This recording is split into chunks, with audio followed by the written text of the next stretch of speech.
Welcome to Sail Sharma jobs notifications. और आज हम बात करेंगे biochemistry sections for GATE exam 2025। देखो, मैंने आपको पहले कहा था कि हम पी वाई क्यू क्वेश्चन करेंगे। तो पी वाई क्यू क्वेश्चन में हम स्टार्ट करेंगे 2025 से, उसके बाद हम चलेंगे 2024 में, 23 में, 22 और 21 और 20, 5 सालों के हम क्वेश्चन सोल्व करेंगे। तो सबसे पहले हम पी वाई क्यू क्वेश्चन करेंगे गेट का, और ये गेट 2026 के लिए तैयारी के लिए, ठीक है, जो आप आई थिंक स्टार्ट कर दिया आपने। तो फर्स्ट सेक्शन मैं स्टार्ट कर रहा हूँ बायोकेमिस्ट्री से। आप सभी को पता होगा, जब आप एक्सेल कोड के लिए अप्लाई करोगे तो आप 5 सब्जेक्ट चूज़ करने के पास आपके पास ऑप्शन होते हैं, जैसे biochemistry, zoology, botany, food technology, और फिफ्थ वन होते हैं आपके आई थिंक माइक्रोबायोलॉजी। इनमें से आपको 2 ही चूज़ करने होते हैं, ठीक है। जैसे आप बायोकेमिस्ट्री या जोलॉजी चूज़ कर सकते हो, जैसे मैंने चूज़ किया था, ठीक है। या आप बायोकेमिस्ट्री के साथ बॉटनी, या बॉटनी या जोलॉजी दोनों भी चूज़ कर सकते हो, आपकी मर्जी है जो आपको बेस्ट लगे। बट मैंने आपको कहा है, बताया है कि बायोकेमिस्ट्री, जोलॉजी ये 2 बेस्ट हैं कॉम्बिनेशन। और बेस्ट क्यों है ये भी मैंने आपको बताया है। वैसे शॉर्ट में बता देता हूँ कि बायोकेमिस्ट्री और जोलॉजी का 90% सिलेबस मैच करता है। यदि आप जोलॉजी कवर कर रहे हो तो ऑटोमेटिकली ही बायोकेमिस्ट्री कवर हो जाएगी, इसलिए मैंने कहा था कि आपको बायोकेमिस्ट्री चूज़ करनी है। फिर भी हम स्टार्ट करते हैं क्वेश्चन नंबर फर्स्ट से, जो 2025 में पूछा गया था। क्वेश्चन था, zinc is essential for the function of. और देखो, 2 टाइप के क्वेश्चन आते हैं, एक होता है एमसीक्यू और एक होता है एमएसक्यू। देखो, एमसीक्यू में नेगेटिव मार्किंग होती है, बट एमएसक्यू में नेगेटिव मार्किंग नहीं होती है। एमएसक्यू एमएसक्यू यानी मल्टीपल सिलेक्शन वाले क्वेश्चन, जिसमें आप मल्टीपल ऑप्शन सेलेक्ट करोगे। बट एमसीक्यू में एक ही ऑप्शन सेलेक्ट करना है। और मोस्टली जो एमसीक्यू होते हैं वो मेमोरी बेस्ड क्वेश्चन होते हैं, यानी आपको डायरेक्ट आता है तो टिक करोगे, अदरवाइज आप उसको स्किप करोगे। तो यहाँ पर देखो, ये क्वेश्चन पूछा गया था कि zinc is essential for the functions of. Zinc किसके लिए एसेंशियल होता है? तो यहाँ पर ऑप्शन थे carboxypeptidase A, chlorophyll A, myoglobin, vitamin B12। तो इसका जो राइट आंसर था वो आपका option number first, carboxypeptidase A. वैसे सेम क्वेश्चन आपसे पूछा जा सकता है कि potassium is essential for functioning of, और ये काफ़ी इंपॉर्टेंट क्वेश्चन है, पोटाशियम से क्वेश्चन बनता ही बनता है, याद रखना। आपका मैं हिंट दे देता हूँ, ग्लाइकोलाइसिस में एक एंजाइम है जो कि पोटाशियम को एज अ यूज़ करता है। तो आपको उसका कमेंट बताना है कौन सा वो एंजाइम है, ठीक है। पीछे है ना। आपका ग्लाइकोलाइसिस में वो एंजाइम है। आफ्टर दैट हम बात करते हैं पीछे question number 29, which one of the following molecules capture the CO2 in the C4 cycle. देखो, C4 साइकिल आपने पढ़ी होगी, प्लांट्स के अंदर है, और ये भी बायोकेमिस्ट्री के अंदर ही आएगी। तो C4 साइकिल के अंदर सबसे पहले कार्बन डाइऑक्साइड को कैप्चर कौन करता है? देखो, यहाँ पर आप एलिमिनेशन मेथड भी यूज़ कर सकते थे। एलिमिनेशन मेथड में आप यहाँ पर देखो, यहाँ पर बोला गया है कि जो फर्स्ट स्टेप है, उस फर्स्ट स्टेप में आपको पता होगा CO2 in the form of bicarbonate, ठीक है, HCO3 की फॉर्मेट में आता है, ठीक है। तो कौन सा कंपाउंड है जो कि बाइकार्बोनेट के साथ मिलकर क्या बनाएगा?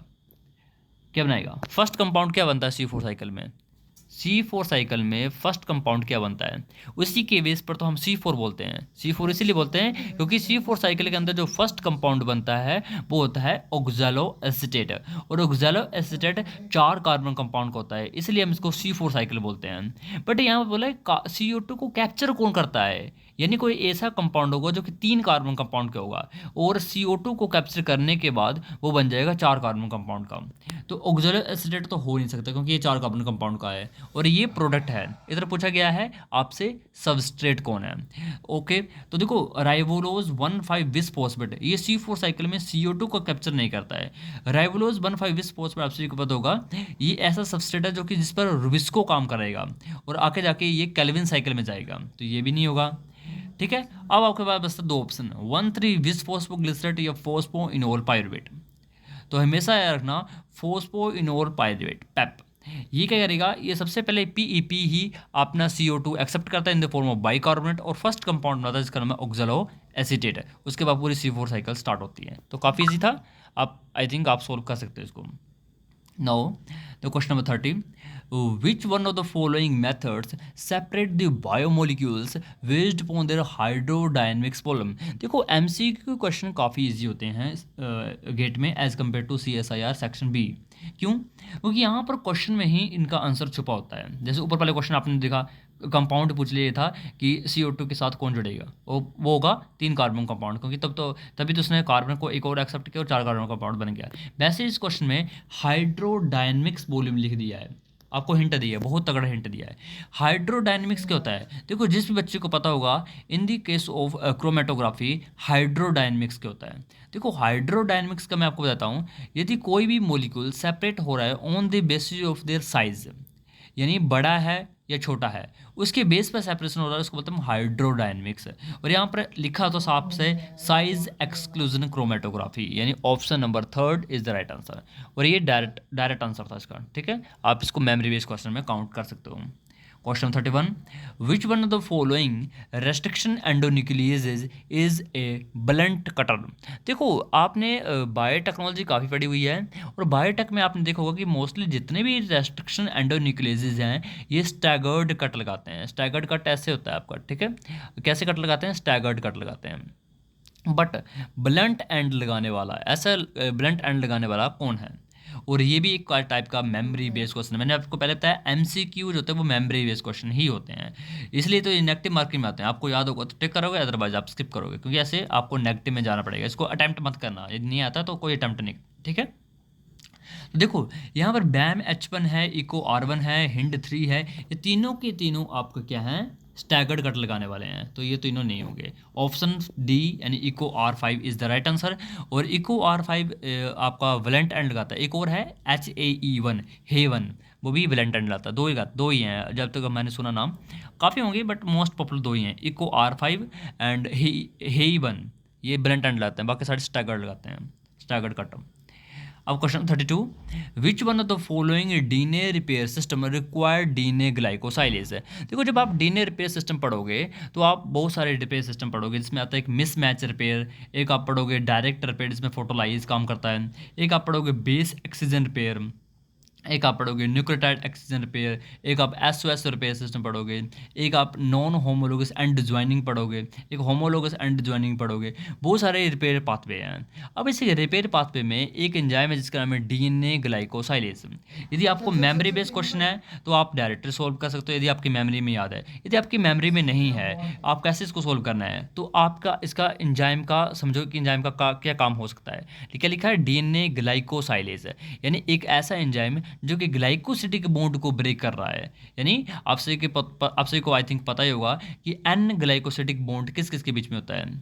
शुगर, जो आपके पेंटोस शुगर होते हैं डीएनए में, उस पेंटोस शुगर जो कि मोस्टली डीएनए के अंदर तो होती है डिओक्सी, और आरएनए के अंदर राइबोज वाली। ठीक है, अब जो पेंटोस शुगर उसके साथ जो जुड़ा था आपका nitrogenous base, may be adenine, may be guanine, may be cytosine, या कोई भी आपकी लगी हो, वो जो आपके नाइट्रोजनस बेस होगा, उस नाइट्रोजनस बेस और उस पेंटोस शुगर के बीच में जो बॉन्ड बनता है उसको बोलते हैं एन ग्लाइकोसिडिक बॉन्ड। ठीक है, अब एन ग्लाइकोसिडिक बॉन्ड को ब्रेक करता है डीएनए ग्लाइकोसाइलेज। अब यहाँ पर देखो डायरेक्ट रिपेयर सिस्टम में फोटोलाइज काम करता है, और इसको आपको ऐसे ही एलिमिनेट कर देना है, क्योंकि डायरेक्ट रिपेयर पाथवे बहुत रेयर पाथवे है, और ये प्रोकैरियोट्स में चलता है। यूकैरियोट्स में तो अच्छे से काम भी नहीं करता, ह्यूमन वगैरह हम लोगों में नहीं चलता है। अब मिसमैच रिपेयर, देखो मिसमैच ये हुआ कि मान लीजिए यहाँ पर एडेनिन था, और एडेनिन की तरह क्या की जगह क्या लग गया है, मिसमैच हो गया है। May be mismatch transition type का मान के चलता हूँ मैं, कि एडेनिन की जगह क्या आ गया है, ग्वाइनिन आ गया है। ठीक है, तो गलती से कुछ और आ गया है, तो गलती से कुछ हो गया है, हमें क्या करना पड़ेगा, हमें पूरा पूरा वो स्टैंड ही काटना पड़ेगा जिस जिस एंगल में आया है। और यहाँ पर डीएनए ग्लाइकोसाइलेज काम नहीं करेगा, यहाँ पर काम करेगा आपका एक्सोन्यूक्लियस, हमें पूरा सेगमेंट ही हटाना पड़ेगा उनसे। पर जब बेस एक्सीजन की बात की गई हो, बेस एक्सीजन होता है कि छोटा सा बेस वो चेंज हो गया है, ये साइटोसिन है, और साइटोसिन के सामने यूरासिल लग गया है। ठीक है, जो कि नहीं लगना चाहिए था, तो इसको हम साइटोसिन को उड़ा देंगे इधर से। ठीक है, या यूरासिल को हटा देंगे। इसलिए में बेस एक्सीजन रिपेयर के अंदर हम डीएनए ग्लाइकोसाइलेज को यूज करते हैं। Option first is the right answer. After that question number 33, काफ़ी इजी क्वेश्चन आया था ये वाला, ये आप लोग अटेम्प्ट कर पाओगे। Which one of the following ion channel opens to repolarize the neural membrane when an action potential is generated. देखो आपने कभी भी न्यूरॉन्स के 3 स्टेप पढ़े होंगे। पहला क्या होता है आपका डीपोलराइजेशन। सबसे पहले चलो मैं स्टार्ट ही करता हूँ। पहला होता है आपका पोलराइज स्टेट। पोलराइज स्टेट का मतलब होता है कि बाहर पॉजिटिव अंदर negative. Normally resting membrane condition ऐसी होती है, आपने देखी होगी। इसको बोलते हैं हम क्या, पोलराइज्ड मेम्ब्रेन। और पोलराइज्ड मेम्ब्रेन जिसको मेंटेन करते हैं पोटाशियम चैनल्स, मोस्टली मैं बोल सकता हूँ sodium potassium channels. Sodium potassium channels होते हैं वो जनरेट करते हैं इस रेस्टिंग मेम्ब्रेन पोटेंशियल को, जो कि होता है -70 वोल्ट, आपने सुना होगा कभी। तो -70 वोल्ट इसलिए क्योंकि अंदर नेगेटिविटी है, बाहर क्या है, पॉजिटिविटी है। अब नेगेटिविटी पॉजिटिविटी क्यों है, वो है सोडियम पोटाशियम पंप की वजह से। सोडियम पोटाशियम पंप क्या करता है, 2 सोडियम को बाहर फेंकता है और 2 सोडियम को बाहर फेंकता है, नहीं नहीं सॉरी सॉरी, हाँ 3 सोडियम को बाहर फेंकता है और 2 पोटाशियम को अंदर लेता है। अब देखो बाहर ज़्यादा पॉजिटिविटी जा रही है और अंदर कम आ रही है, इसकी वजह से इम्बैलेंस हो जाता है। बाकी अंदर न्यूक्लियस एसिड भी है, डीएनए हाईली नेगेटिव चार्ज, उसकी वजह से भी अंदर नेगेटिविटी आ जाती है। तो अंदर नेगेटिव है, बाहर पॉजिटिव, ये कौन सी स्टेट है, रेस्टिंग मेम्ब्रेन कंडीशन, जिसको हम बोलते हैं पोलराइज्ड स्टेट, जिसको मेंटेन करके रखा हुआ है किसने, लीकी पोटासियम चैनल ने, इसको बोलते हैं लीकी पोटासियम चैनल, इन्होंने मेंटेन करके रखा हुआ है। इसको जनरेट किसने किया है, सोडियम पोटासियम पंप ने। ये बातें बहुत इंपॉर्टेंट है, आई थिंक आपको फ्यूचर में याद रहेंगी कभी। मैंने कहा है कि रेस्टिंग मेम्ब्रेन जो है उसको जनरेट किया है सोडियम पोटाशियम पंप ने, और इसको मेंटेन करके रखा है लाइगेंड गेटेड पोटाशियम चैनल ने। उसके बाद दूसरी मेम्ब्रेन आ जाती है डीपोलराइज्ड मेम्ब्रेन, जिसको हम बोलते हैं एक्शन पोटेंशियल जनरेट हो गया। और जब भी एक्शन पोटेंशियल जनरेट होगा सोडियम चैनल ओपन होंगे, अंदर सोडियम इन्फ्लक्स करेगा, और जब अंदर सोडियम आएगा तो अंदर भी पॉजिटिविटी आ जाएगी, ठीक है। और मेम्ब्रेन पोटेंशियल कितना कितना चला जाएगा, मेम्ब्रेन पोटेंशियल हमारा चला जाएगा -70 वोल्ट से +60 वोल्ट, इसको हम बोलते हैं एक्शन पोटेंशियल जनरेट हो गया। ओके, और एक्शन पोटेंशियल जनरेट किसकी वजह से हुआ, एंट्री ऑफ सोडियम चैनल्स। अब क्वेश्चन पढ़ो, क्वेश्चन पूछा गया है कि एक्शन पोटेंशियल जनरेट होने के बाद मेम्ब्रेन रीपोलराइज के लिए कौन सा चैनल इंपॉर्टेंट है।